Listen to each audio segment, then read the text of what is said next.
In 1206, on the wind-swept steppe of Inner Asia, the man once abandoned, hunted, and nearly erased by rival clans was proclaimed Genghis Khan. Within a lifetime, the world around him would be reordered with a speed that still feels almost unreal.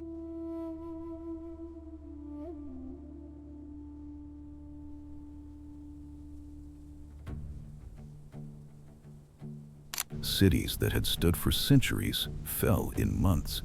Trade routes that had once been dangerous and fragmented were tied together under one imperial system. Armies rode from the forests of the north to the deserts of Persia, from the plains of northern China to the edge of Europe. And even after the empire broke apart, the dynasty, the institutions, and the political idea of Mongol rule survived for centuries. This is not only the story of conquest, it is the story of how a people from the steppe created the largest contiguous land empire in history, how that empire changed the medieval world, and how its last echoes lasted far longer than many people realize. To understand the Mongol Empire, we have to begin before there was an empire at all. The eastern steppe in the 12th century was not a unified world. It was a landscape of tribes, shifting alliances, marriage ties, livestock wealth, raiding, revenge, and constant instability. Political power did not rest inside permanent cities. It moved with herds, camps, and loyalties. A leader could rise fast and vanish even faster. In that environment, Temujin, the future Genghis Khan, was born, probably in the 1160s, into a world where survival was never guaranteed. His father, Ögödei, was a minor chieftain.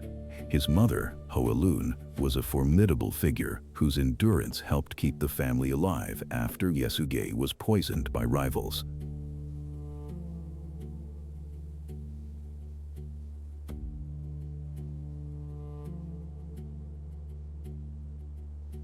Temujin's family was then abandoned by their own followers, left with almost nothing, forced to live off roots, fish, and whatever they could gather from an unforgiving land. This brutal beginning mattered. Temujin did not inherit a secure kingdom, a court, or a stable army. He learned early that steppe politics could turn kin into enemies overnight. He was captured at one point and escaped. He formed alliances because he had to. He lost them when the balance of power shifted. He built personal loyalty not only through noble birth, but through reward, protection, and memory. The rescue of his wife Borte after she was taken in a raid became one of the decisive early moments of his rise. It strengthened his alliance with Togrul, ruler of the Khanates, and with his blood brother Jamuka, who would later become one of his most dangerous rivals. In the world of the steppe, friendship and enmity were often separated by only one successful campaign. Temujin's rise was not inevitable. It was the result of years of conflict in which he gradually outmaneuvered and defeated competing tribal leaders. What made him different was not just courage in battle, it was organization. He showed an unusual ability to break the old aristocratic logic of the steppe and replace it with something more disciplined. He promoted men for loyalty and skill, not only lineage. He reorganized warriors into decimal units, groups of tens, hundreds, thousands, and 10,000s, so that military structure weakened older tribal identities and tied service directly to the new ruler.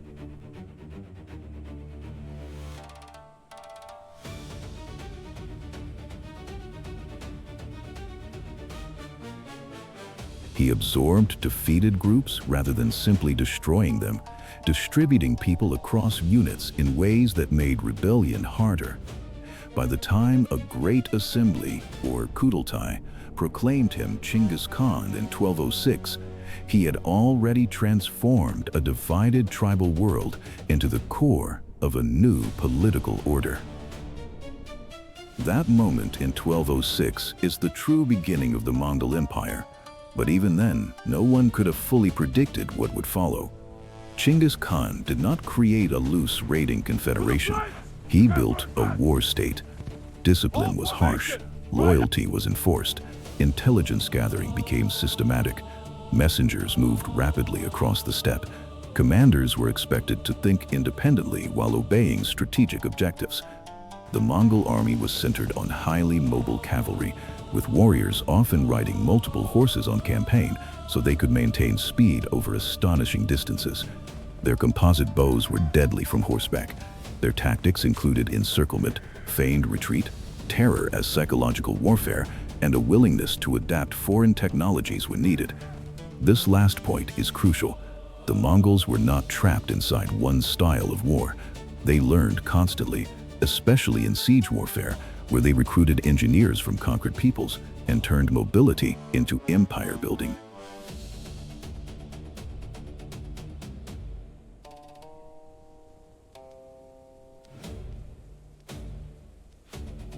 The first major external campaigns tested this new machine. Chinggis moved against the Tumgut state of Western Xia and then against the Jin dynasty in northern China. These were not small tribal wars. They were campaigns against sophisticated states with cities, fortifications, and large populations. In 1211, the Mongols invaded Jin territory. Over the following years, they shattered armies, ravaged the countryside, and eventually took Zhongdu, near present-day Beijing, in 1215. The conquest of northern China would continue under Chinggis's successors, but already one fact had become undeniable. The Mongols could defeat settled empires that considered themselves militarily and culturally superior. Then came the campaign that turned Genghis Khan from a powerful regional conqueror into a figure of global consequence. In 1218, the Mongols opened relations with the Khwarazmian Empire, a vast state stretching across much of Central Asia and Iran. But after a Mongol trade caravan was seized at Otror and its members killed, and after Mongol envoys were insulted and murdered, Chinggis responded with overwhelming force. Beginning in 1219, Mongol armies crossed into Khwarazmian territory and unleashed one of the most devastating campaigns in medieval history. Cities such as Bukhara, Samarkand, and Urgench faced siege, destruction, and massacre on a scale that entered both historical record and legend. The Khwarazmian Shah fled and died in defeat. The empire collapsed. In only a few years, Mongol power had surged deep into the Islamic world and across the heart of Eurasia. This campaign revealed both the brilliance and the horror of Mongol expansion.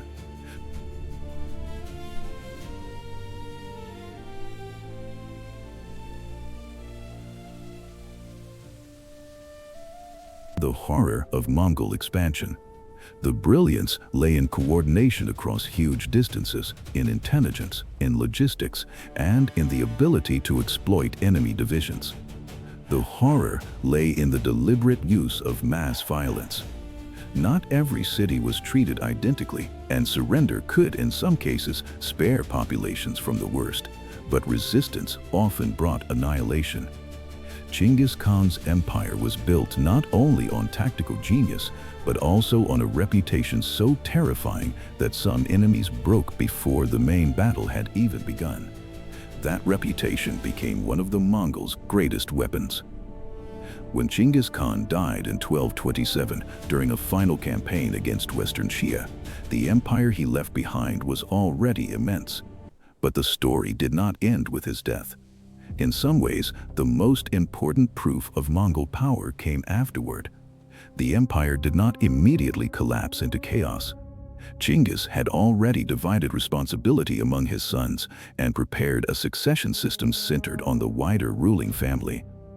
After political negotiation, his son Ögödei became Great Khan in 1229. Under Ögödei, Mongol expansion accelerated even further. It was during Ögödei's reign that the empire's structure became more recognizable as an imperial system rather than the personal conquest of one extraordinary man. Karakorum developed as an imperial center. Administration expanded. Taxation became more systematic. Conquest continued on multiple fronts. In the east, Mongol campaigns intensified against the Jin dynasty, which finally fell in 1234.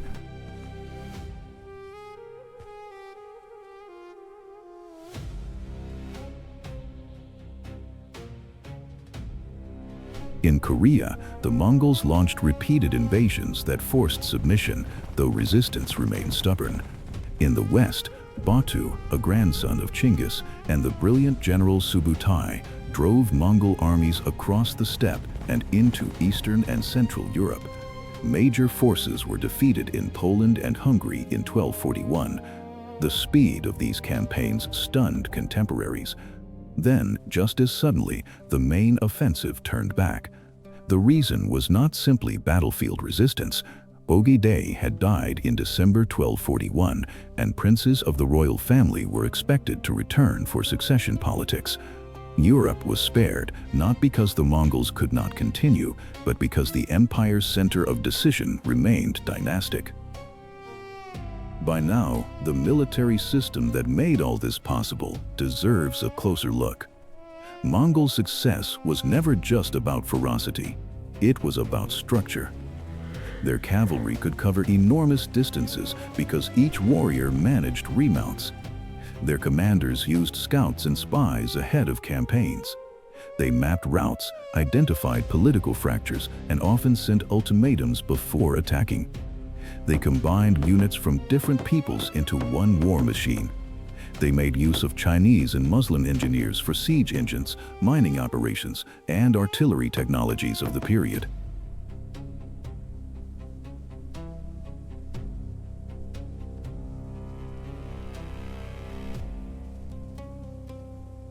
Communication was strengthened by relay networks that later developed into the imperial Yuan system, a chain of stations with fresh horses and provisions for messengers and officials. This capacity to move information may have mattered almost as much as the ability to move armies. Yet imperial expansion also produced an unavoidable problem. Who would rule such a vast realm, and from where? After Ögödei's death, succession tensions intensified. His widow Totogene played a major political role as regent and helped secure the election of her son Guyuk in 1246. But Guyuk died only 2 years later, and the balance of power shifted again. Another formidable woman of the dynasty, Sorghaghtani Beki, widow of Tolui and mother of Möngke, Kublai, Hulagu, and Adik-Boke, had long been one of the most politically capable figures in the empire. Her influence helped clear the way for Möngke to become Great Khan in 1251. These transitions remind us that Mongol imperial politics was not only a story of warriors on horseback. Royal women were central in managing succession, diplomacy, and the survival of dynastic power. Under Möngke, the empire launched another great phase of expansion. His brothers operated on different fronts. Kublai campaigned in China. Hulagu marched westward into the Islamic world. In 1258, Hulagu's forces captured Baghdad, ending the Abbasid Caliphate as a major political institution in the city. The fall of Baghdad was a civilizational shock. Libraries, palaces, and institutions were devastated. Across the Middle East, Mongol power suddenly seemed unstoppable.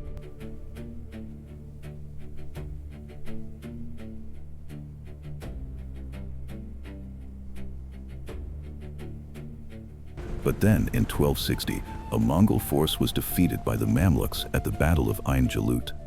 The Mongols remained powerful in the region, but the idea that they could conquer without limit had been broken. That same period also revealed the empire's deepest weakness. Its very size made unity harder to sustain. Möngke died in 1259, and a new succession struggle erupted between his brothers Kublai and Arik-Boke. Kublai eventually prevailed, but the civil war marked a turning point. From this moment onward, the empire was increasingly divided into major Khanates that recognized shared Chinggisid heritage but pursued their own regional agendas. These included the Yuan dynasty in China under Kublai, the Il Khanate in Iran and nearby lands under Hulagu's line, the Chagatai Khanate in Central Asia, and the Golden Horde in the Western Steppe. The Great Khan still mattered symbolically, but practical unity weakened. Kublai Khan is one of the most famous Mongol rulers after Genghis, and for good reason. In 1271, he formally proclaimed the Yuan dynasty in China, and in 1279, he completed the conquest of the southern Song, bringing all of China under Mongol rule for the first time. This was an extraordinary achievement. China was not a peripheral frontier. It was one of the wealthiest and most sophisticated regions in the world.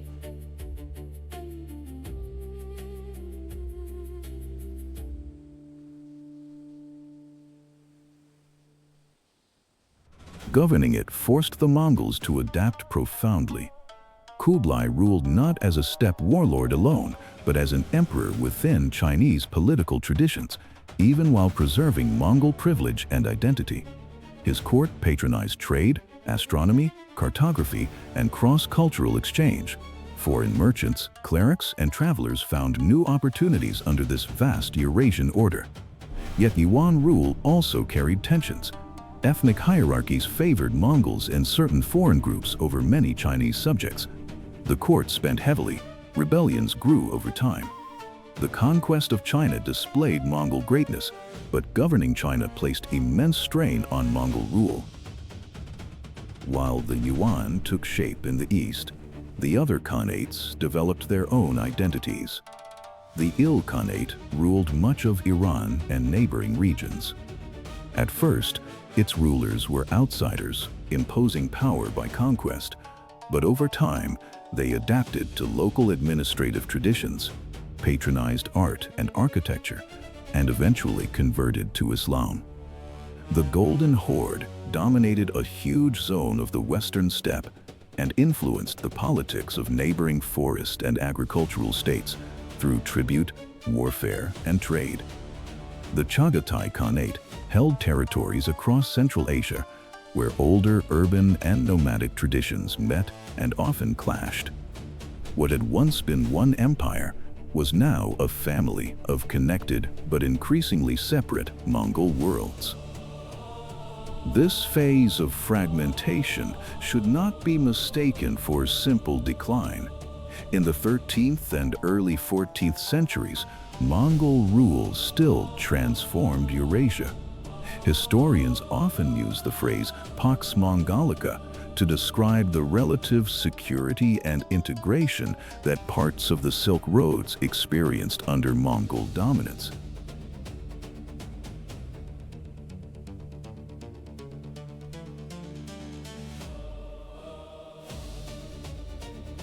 Could travel farther under imperial protection. Diplomatic missions crossed huge distances. Technologies, artistic influences, religious communities, and commercial practices moved more easily across the continent. Paper, gunpowder knowledge, textiles, astronomical ideas, and administrative techniques circulated through these networks in new ways. The Mongols did not invent long-distance exchange, but they massively intensified and reorganized it. At the same time, those connected roads also carried risk. Disease moved along networks of trade, war, and human contact. The Black Death in the 14th century had many complex pathways, and historians remain careful about simplifying its spread into one single cause. But the highly connected Eurasian world of the Mongol age helped make such movement possible. The empire that had bound distant regions together also created channels through which catastrophe could travel. The Mongols were also not invincible. Kublai Khan's attempts to conquer Japan in 1274 and 1281 failed, in part because of fierce resistance, and in part because storms wrecked invasion fleets. Campaigns in Vietnam faced enormous logistical difficulties and strong local opposition. A major expedition to Java ended in frustration. These failures exposed a structural truth. Mongol power was strongest in environments where mobility, horse warfare, and coordinated land campaigns could be fully exploited. Naval expeditions, tropical climates, mountains, marshes, and long supply lines could all blunt the empire's mutual advantages.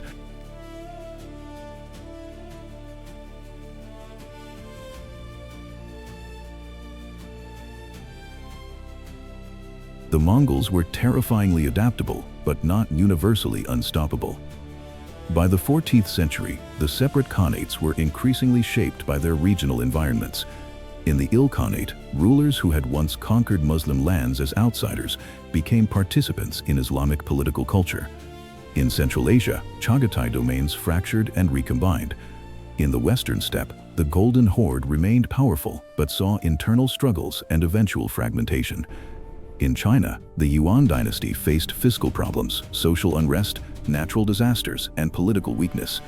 In 1368, rebel forces founded the Ming dynasty and drove the Yuan court out of China proper. The Mongol rulers retreated north, where a northern Yuan polity continued in the steppe, but the age of Mongol rule over all of China was over. The collapse of unity did not erase Mongol influence. In fact, one of the most important parts of the story begins here. Chinggisid legitimacy outlived the empire itself. To claim descent from Genghis Khan, or to rule in his name, remained politically powerful across much of Inner Asia and beyond. Even conquerors who were not direct descendants often sought to govern through Chinggisid figureheads because the name still carried unmatched authority.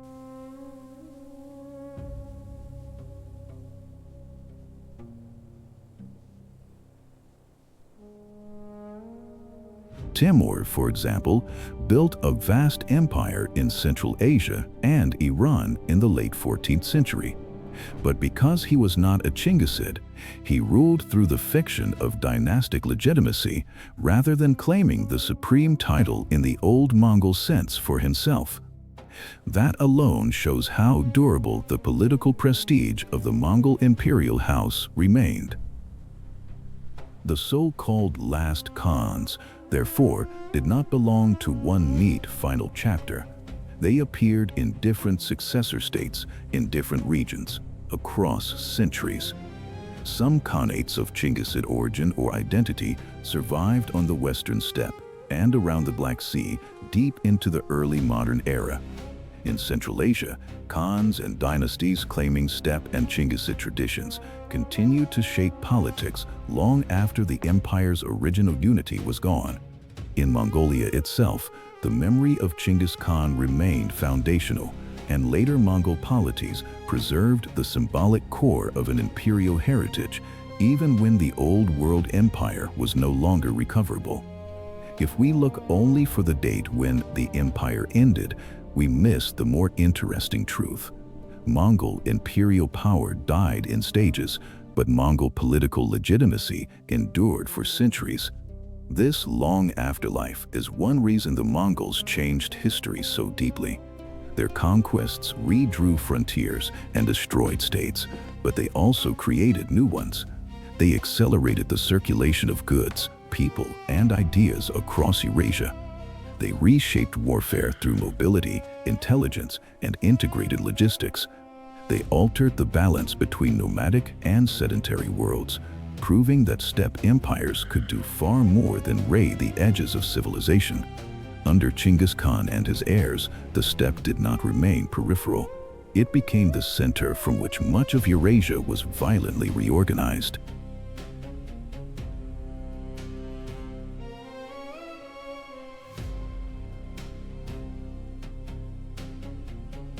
The Mongols also left behind a profound cultural paradox. In many regions, they arrived as destroyers. Cities burned, populations were killed or displaced, dynasties collapsed. Yet, in the generations after conquest, Mongol rulers often became patrons of religion, art, trade, and administration. In Iran, the Ilkhans eventually sponsored major architectural and artistic achievements. In China, Yuan rule linked the empire to wider Eurasian networks. Across Central Asia, Mongol and post-Mongol states helped sustain the commercial and cultural worlds of the Silk Roads. The same empire that shattered older orders also created the conditions for new syntheses. Modern memory has often simplified the Mongols into a single image, savage riders from the steppe appearing suddenly to destroy and then disappear. That image is far too narrow. They were conquerors, yes, and often extraordinarily brutal ones, but they were also organizers, lawmakers, diplomats, and state builders. Their empire was not held together by terror alone. It rested on administration, communication, dynastic strategy, and a willingness to adapt foreign expertise on a massive scale. If the Mongols had only been raiders, they could never have ruled from Korea to the plains of Hungary, from Siberian forests to the Persian Gulf. And at the center of it all remains the improbable figure of Temujin, the abandoned boy who became Genghis Khan.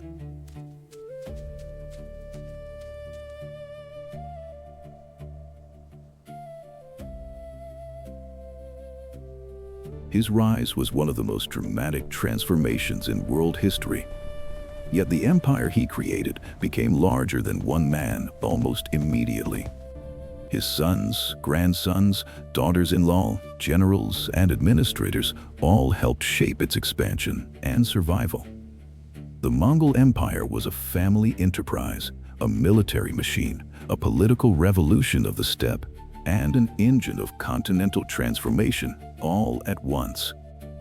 By the time the last major Khans had faded into the early modern world, the map they helped create could not simply return to what it had been before 1206.